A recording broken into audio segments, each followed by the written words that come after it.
आपकी तवज्जो दिलाना चाहता हूँ एक ऐसे अहम मसले के ऊपर कि जो शायद आपको भी बड़ा हैरान कर दे। और जब मुझे पता चला था तो I was totally shocked by it. और उसकी जो जिसे अंग्रेजी में कहते हैं एनॉमिटी, जो उसका साइज है उस चीज़ का, वो इतना बड़ा है कि मेरे रोंगटे खड़े हो गए। और फिर मैंने कुछ बयानात वगैरह भी लोगों के निकाले यहाँ पे, जो बड़े बड़े हमारे लीडर हजरात देते रहते हैं। और फिर मैं देखता हूँ कि जब कॉल ऑफ फेल के अंदर मुझे तजाद नजर आता है तो फिर मैं परेशान होकर बैठ जाता हूँ कि या इलाही इस मुल्क का बनेगा क्या। कि अगर मैंने टीवी पे बैठ के आपके आगे झूठ बोलना है, या अगर किसी और ने जिसको आप फॉलो करते हैं, जिसको आप वोट देते हैं, उसने भी झूठ बोलना है, या कोई आदमी यहाँ की दौलत लूट के बाहर ले जाएगा और ये मुल्क लुटा पुटा ही रहेगा, तो फिर इस मुल्क का होना क्या है। बीच में आपको शॉर्ट भी दिखाऊंगा मियाँ शहबाज शरीफ साहब का, जो वजीर आला है पंजाब के, जिनको जो अपने आप को वजीर आला कम और खादम आला ज्यादा कहलवाना चाहते हैं। को इसकी आईनी गुंजाइश नहीं है, लेकिन हुकूमत पंजाब उन इश्तिहारों पर भी पैसे खर्च कर रही है जिसपे खादम आला लिखा होता है, और ये गैर आईनी बात है। वो उन्होंने oath as a chief minister लिया है, नॉट एज खादम आला। उनके मसलन घर में, यानी मैंने पता किया तो मुझे पता चला कि मियाँ नवाज शरीफ के साहबजादे हुसैन नवाज की लंदन में काफ़ी कंपनीज हैं और रियल एस्टेट की कंपनीज हैं। और इस बारी मेरे पास उनकी 3 companies, Q holdings limited, Quint Paddington limited, और ये कौन सी कंपनी है जी, फ्लैगशिप इन्वेस्टमेंट्स लिमिटेड। इन 3 कंपनीज की मेरे पास ऑडिटेड रिपोर्ट्स हैं जो मियाँ हुसैन नवाज शरीफ ने अभी लंदन में अथॉरिटीज को सबमिट किए हैं टैक्स पर्पसेस के लिए। और ये मैं कोशिश करूंगा कि स्कैन होके आपकी स्क्रीन पे भी चलें, और इसमें पूरे अकाउंट होल्डिंग्स हैं उनकी, पूरे इसमें रकूम है, इसके अंदर कितने लाखों करोड़ों पता नहीं कितने पाउंड हैं इसके अंदर। मैं तो पढ़ भी नहीं सकता अकाउंटेंट्स की फिगर्स वगैरह जो हैं, और इतने ज्यादा फिगर्स मेरे तो पर्सनल कैलकुलेटर में आते भी नहीं है। और उनकी प्रॉपर्टीज हैं, और उनकी मालियत है जो 3 साल पहले की मालियत उन्होंने डिक्लेयर की हुई है। यानी आज आप बड़े आराम से उसको 40% बढ़ा के बयान कर सकते हैं। और इस क्विंट पैडिंगटन और क्यू होल्डिंग्स की जो रिपोर्ट है, इसके ऊपर हुसैन नवाज के साइन है, अपने सिग्नेचर हैं। ये मेरी बनाई हुई नहीं है, ये उनकी वेबसाइट से अवेलेबल है। ये रिपोर्ट्स तो वेबसाइट से अवेलेबल नहीं है, लेकिन जो वेबसाइट पे अवेलेबल है वो उनकी कुछ प्रॉपर्टीज जो उन्होंने वहां पे डिक्लेयर की है। ये प्रॉपर्टीज मेरे सामने है, जिसमें बर्वुड पैलेस लंदन में उनकी जो फ्लैगशिप इन्वेस्टमेंट के अंडर है, उसकी 3 साल पहले जो कीमत थी वो 9 लाख पाउंड है। इसी तरह फ्लैट नंबर 8 जो है उनका, उसकी 7 लाख पाउंड है। इसी तरह उनका ग्विन हाउस जो है स्लोन एवेन्यू पे तकरीबन 650 स्क्वायर फुट पे है।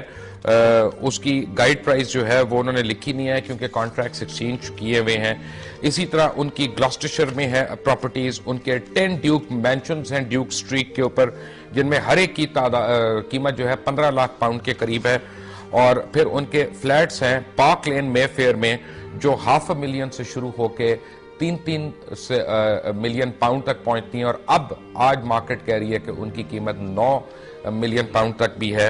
और उसके सर्विस चार्जेस ही सिर्फ जो है वो तकरीबन 5 लाख रुपए माहाना है। और ग्रीन स्ट्रीट पे लंदन में उनके अपार्टमेंट्स हैं जो 1-1 मिलियन पाउंड के हैं। ये तो उनकी मेन प्रॉपर्टीज हैं। अब सवाल ये पैदा होता है, एक वैसे बड़ी इंपॉर्टेंट बात है कि क्यू होल्डिंग्स, क्विंट पैडिंगटन और ये जो फ्लैगशिप इन्वेस्टमेंट्स हैं हुसैन नवाज जिसके रूह रवां हैं, और ये इतने करोड़ों पाउंड इनके पास आ गए, माशाल्लाह, अल्लाह की बड़ी मेहरबानी है इनके ऊपर। लेकिन ये कंपनी भी नेगेटिव में, यानी 19 कंपनियां पाकिस्तान में छोड़ी वो भी नेगेटिव में, और लंदन में जाके जो कंपनियां खोली वो भी नेगेटिव में। मैं सईद अलाई साहब आपको इनवाइट करने का यहाँ पे सिर्फ एक मकसद था। मैं क्योंकि मैं एक्यूज नहीं करूंगा आपको, आपका काम नहीं है ये, और मैं चाहता हूं कि आप ये डॉक्यूमेंट्स हमसे लेके जाएं और आप मियां नवाज शरीफ से पूछें कि यह पैसा पाकिस्तान से बाहर करोड़ों पाउंड कैसे गया, जबकि मियां शहबाज शरीफ कहते रहते हैं कि लूटी हुई रकम वापस लाएंगे, लूटी हुई रकम वापस लाएंगे। मुझे तो फ्रैंकली नजर नहीं आता कि ये वापस आएंगे। आप ये पैसे जो है ना इस अवाम के हैं, आप हमें ये आके देंगे कि ये पैसा बाहर कैसे गया, चाहे मियां शरीफ ने लगाया था, चाहे मियां शरीफ के दादा ने लगाया था, चाहे किसी के पड़पोते ने लगाया। 1 मिनट, पहली बात। दूसरी बात आपको करप्शन की मैं बता दूं, आपको मेरे पास बड़ा एविडेंस है डॉक्टर साहब, मत मुझे हाथ लगाएं अभी, क्योंकि मैं आपको इसमें से निकाल रहा हूं, आपसे मेरी दोस्ती भी है। सवाल करें, मैं उसको जवाब दूंगा। SRO नंबर 584/91 इशू हुआ मियां नवाज शरीफ के दौरे हुकूमत में जब वो वजीर आजम थे, और उसने कस्टम ड्यूटी को रिड्यूस किया ऑन श्रेडेड 92, 91 और बंडल्ड स्क्रैप को 1500 रुपए से 1000 रुपए पर टन पे उसकी कीमत रिड्यूस की उस SRO ने, और उससे शिप ब्रेकिंग इंडस्ट्री तो तबाह हो गई इस मुल्क की, लेकिन इत्तफाक फाउंड्री जो थी उसने 1024 मिलियन बनाए। ठीक है, आपकी जो वो जो करप्शन है ना उसके ऊपर मैं जा सकता हूं, बट ये प्रोग्राम आज उसके ऊपर नहीं है, इस पर नहीं है। एक मेरी अर्ज सुन लिया, ये मैंने आपको प्रूफ दिखाया पूरे पाकिस्तान को, ये मेरा प्रूफ है। यानी ढिठाई की बात ये है, जैसे अभी कहा, क्योंकि मैं इनको गलत लफ्ज मैंने इस्तेमाल किया, इनका तो काम है अपनी पार्टी चीफ को प्रोटेक्ट करना, चले हमारी सियासत ही ऐसी है। ये करोड़ों पाउंड बाहर गए, मुझे ट्रेल नहीं मिल रहा पाकिस्तान में कि ये हवाले से गए, हुंडी से गए, बैंक से गए, जबकि यहां पे मैं आपको एक और चीज आपके सामने रखना चाहता हूं। मेरे सामने डॉन अखबार, जो पाकिस्तान का एक बहुत मुस्तनद अखबार है, उसकी अभी चंद दिन पहले एक रिपोर्ट पब्लिश हुई कि यहां पे दिखाया गया उन्होंने कि जी पाकिस्तान में 19 कंपनियों ने मियां नवाज शरीफ की जो पैसे देने हैं बैंकों को, वो अभी तक नहीं दिए गए हैं, और जो एसेट्स उन्होंने बैंकों के हवाले किए थे वो बकौल बैंक्स के, वो इनके अपने नहीं हैं, इनके रिश्तेदारों के हैं, जो जिसकी वजह से वो रिश्तेदार भी कोर्ट्स में चले गए, यानी वो पैसा नहीं मिल रहा। What is going on? ये पैसा आएगा कैसे वापस? हमारा हाल कब ठीक होगा? तो मुझे आपसे सवाल जो पूछना है वो ये है कि यहाँ कोई डिटाई से अगर 19,500 कनाल के घर के अंदर रहता हो और साल में सिर्फ 5,000 रुपया इनकम टैक्स देता हो, तो फिर ये करप्शन कैसे खत्म होगी? वहां पे नैब क्या करेगा? वहां पे आप क्या करेंगे? हमारे पास कोई सोल्यूशन है या नहीं है? जो बात कर रहे हैं वो पता नहीं, मुझे तो समझ में आ रही है, आपको शायद समझ में आ रही हो। एक आम आदमी को उससे क्या तसल्ली या तशफी हो सकती है जिसका बच्चा अस्पताल में हो, जिसकी बीवी को इलाज ना मिल रहा हो, जिसको तालीमी सहूलियात ना मिल रही हो, जो घर से बाहर निकले तो उसको ये एतबार ना हो कि रात को वापस घर आ जाएगा कि नहीं आ जाएगा। हजारों कनालों के घर में रहने वाले अशखास जो हैं, हमारे लीडरान जब 5-5 हजार रुपया इनकम टैक्स देते हैं साल का, तो क्या ये डूब मरने का मकाम नहीं है? खान साहब कैसे करेंगे? उनसे हम कैसे लाएंगे? अब ये मैंने आपको इतनी डिटेल्स दे दी है, ये मेरे पास पूरी डिटेल्स है, millions and millions of pounds का जो बाहर रियल एस्टेट है, जो खुद डिक्लेयर की है। यानी ये मेरा इल्जाम नहीं है, ये किसी स्विस अदालत ने इल्जाम नहीं लगाया, ये खुद आपने डिक्लेयर करके वहां पे टैक्स पर्पस के लिए आपने अपनी एसेट्स, आपने होल्डिंग्स अपनी दिखाई हैं। अब ये पाकिस्तानी अवाम का पैसा है, इसको कैसे आप वापस लाएंगे? आप करप्शन के खिलाफ इतना बोलते हैं, मुझे हल बता दें।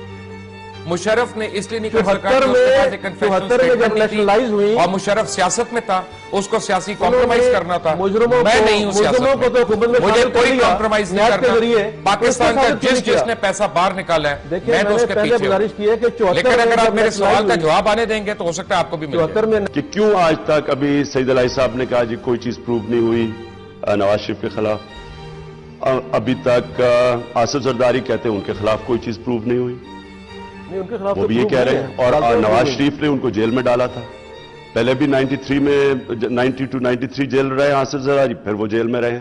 उनसे पूछ लें आप, वो कहते हैं हमारे पास, हमारे ऊपर कोई किसी गवर्नमेंट ने कुछ नहीं सबूत कर सके। और मैं ये आपको बता दूं, ये ना ही होना है यहां। मैं बिल्कुल जाती सवाल कर रहा हूं कि मैं लाखों रुपया कमाता हूं, अल्लाह का करम है, मुझे बहुत अच्छी तनख्वाह मिलती है, बहुत पैसे मिलते हैं, मुराद भी हैं, सब कुछ है।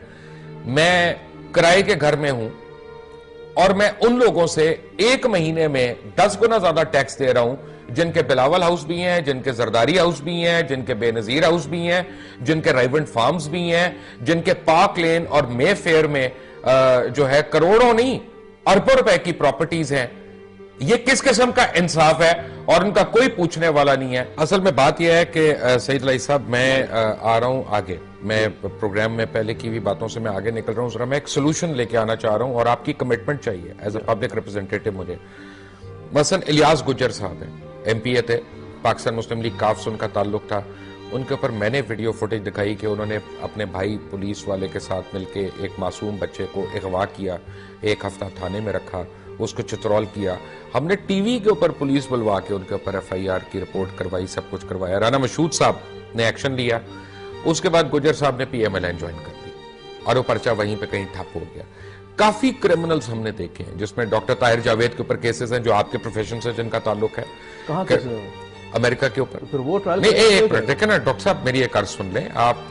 ये फिर यहाँ पे आसिफ जरदारी को मत ब्लेम करें कि स्विट्जरलैंड में क्यों अपना पैसा है तो यहाँ पे ट्रायल क्यों कर लें, ताकि फिर मैं आपको मैं ये कह रहा हूं कि क्या ये सियासत खत्म नहीं होनी चाहिए कि जो शख्स एक जगह पे क्राइम करे, जैसे इमरान खान ने बड़ी शुरू में कहा था, वो हर पब्लिक ऑफिस के लिए डिबार होना चाहिए अगर उसके ऊपर नो, बजाय इसके कि मैं और आप उसको बचा रहे हो। देखें, बहुत शुक्रिया, आपने जो बातें कही हैं, जो मेरे ब्रदर इमरान खान साहब ने कही हैं, इसके बारे में तो 6 साल पहले नवाज शरीफ साहब मिसाके जमहूरियत में ये लिख चुके हैं, जिस पे दोनों पार्टी साइन कर चुकी हैं। और अब भी जो नवाज शरीफ साहब का 10 पॉइंट का एजेंडा है, उसमें सबसे नुमाया बात यही है कि एक इंडिपेंडेंट ट्रांसपेरेंट एहतसाब का इदारा बनाया जाए, जिसमें मैं, आप, नवाज शरीफ साहब, जरदारी साहब सब पेश हों और कुरान और ईमान और कानून के मुताबिक एंड में हम नहीं पेश होना है, उन्होंने तो नहीं आना, दोनों ने पेश हो चुके हैं। जरदारी साहब ने आना, मियां साहब ने मुझे आना। मौका दे दें कि नवाज शरीफ साहब ने अपने तमाम एसेट डिक्लेयर्ड है, उनके टैक्स डिक्लेयर्ड है। आपने बात की टैक्स की, जब वो 2006-7 में जद्दा में थे तो उन्होंने कोई टैक्स अदा नहीं किया।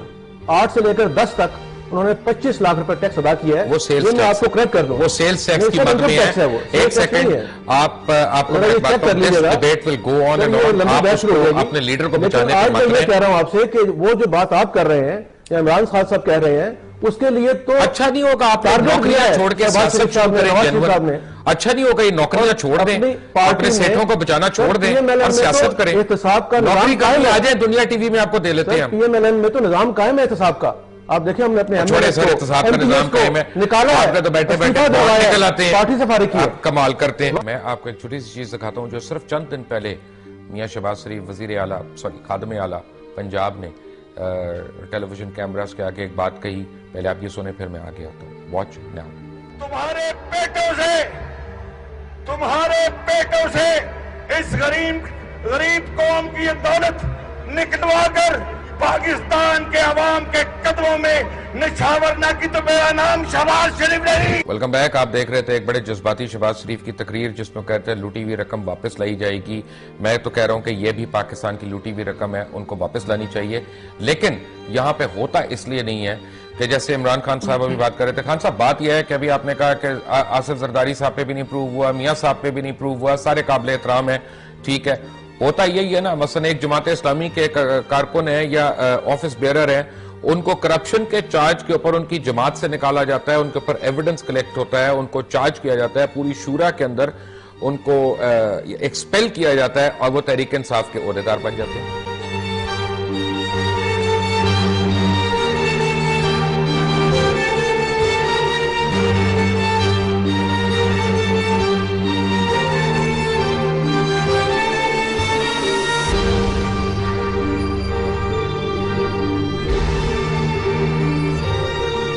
के कर्जे एक जगह 3 साल में दुगने हो चुके हैं कर्जे हमारे।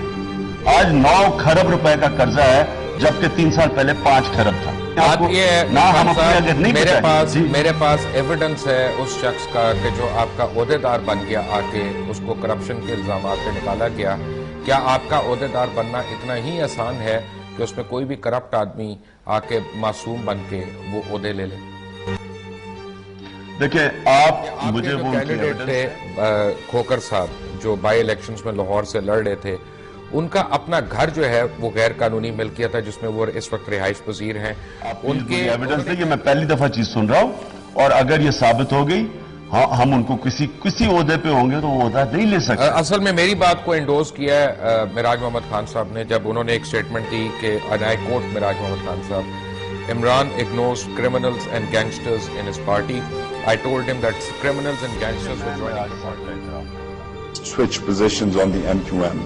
You switch positions on Musharraf. You switch change on anything. You went to 9-0, sir. You went to 9-0. I have never been to 9-0. In December 96. You said Altaf Hassan is really a true उन्होंने blog लिखा कि आपके 2 truck गए, आपने तकरीर की और आगे चले गए।